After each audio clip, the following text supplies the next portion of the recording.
Welcome back, dear student. Do you forget everything the night before your exam? Let me show you a powerful method that changed how my students study: active recall.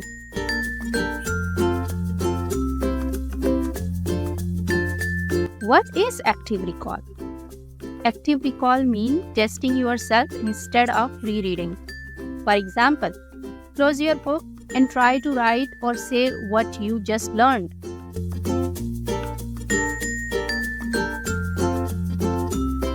Now let's discuss why is it effective.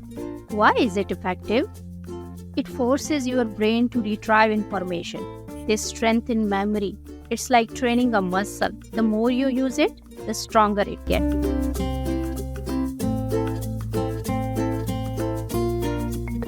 Now let's discuss easy ways to use active recall. So the first one is use flashcard. Second, create questions for each topic. 3. After reading a page, summarize it from memory. And 4. Teach it to someone, either your friend or even your toy or a pet.